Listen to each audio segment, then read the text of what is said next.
ದಕ್ಷಿಣ ಭಾರತದ ಕುಂಭಮೇಳವೇ ಅಂತ ಖ್ಯಾತಿಯಾಗಿರುವ ಕೊಪ್ಪಳದ ಗವಿಮಠದ ಅಜ್ಜನ ಜಾತ್ರೆ ಇವತ್ತು ಗವಿಮಠದ ಮಹಾದಾಸೋಹಕ್ಕೆ ಚಾಲನೆ ಕೊಡಲಾಗುತ್ತೆ.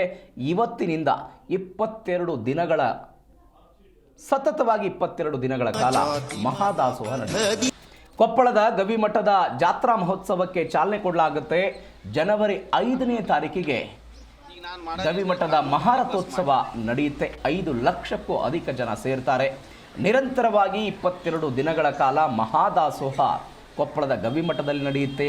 ಎಲ್ಲರೂ ಕೂಡ ಅವರವರದ್ದೇ ಆದಂಥ ಸೇವೆಗಳನ್ನು ಮಾಡ್ತಾರೆ. ಕೊಪ್ಪಳ ಆಗಿರ್ಬೋದು, ಪಕ್ಕದ ರಾಯಚೂರು ಆಗಿರ್ಬೋದು, ಗದಗ ಆಗಿರ್ಬೋದು, ಎಲ್ಲ ಭಾಗಗಳಿಂದ ಜನ ಬರ್ತಾರೆ.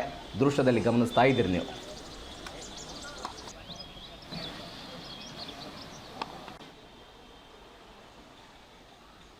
ವಿಶೇಷವಾಗಿ ನಮ್ಮ ನಾಡಿನಲ್ಲೇ ಈಗಾಗಲೇ ಪ್ರಸಿದ್ಧವಾಗಿರುವಂಥ ಶ್ರೀ ಗವಿಸಿದ್ದೇಶ್ವರ ಜಾತ್ರಾ ಮಹೋತ್ಸವ ದಕ್ಷಿಣ ಭಾರತದ ಮಹಾಕುಂಭಮೇಳವೆಂದು ಭಕ್ತರಲ್ಲಿ ಜನಜನಿತವಾಗಿದೆ.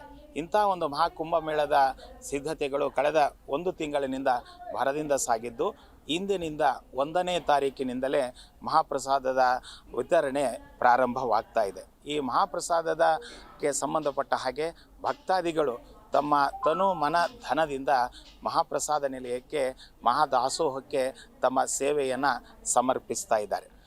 ಇವತ್ತು ಸಿದ್ಧತೆ ಈಗ ಸಾಯಂಕಾಲ ಫಸ್ಟು ನಮ್ಮ ಶಿವಾನಿ ಸಂಗೀತಗಾರರು ಅವರಿಂದ ಸಾಯಂಕಾಲ ಕಾರ್ಯಕ್ರಮಕ್ಕೆ ಸಂಗೀತ ಕಾರ್ಯಕ್ರಮ ಸ್ಟಾರ್ಟ್ ಆಗುತ್ತೆ. ಮತ್ತು ಈ ತೆಪ್ಪೋತ್ಸವ ಕುಂದ್ರಿಸಲು ಉತ್ಸವ ಮೂರ್ತಿಯನ್ನು ಮ್ಯಾಗ ಗವಿಸಿದ್ದೇಶ್ವರ ಕರ್ತುಗತಿಯಿಂದ ಮೆಣಗು ಮುಖಾಂತರ ತಂದು ಇಲ್ಲಿ ಸ್ಥಾಪಿಸಿ ಶಿವಾನಿ ಅವರಿಂದ ಸಂಗೀತ ಕಾರ್ಯಕ್ರಮ ಪ್ರಾರಂಭ ಆಗಿ ಮತ್ತು ಹಾಕಿದ ಅವರು ಆದಮೇಲೆ ಶಿವ ಹುಬ್ಬಳ್ಳಿ ಅಂತೇಳಿ ಈ ಸಲ ಗಂಗಾರತಿ ಅವರು ಟೀಮ್ ಅವರು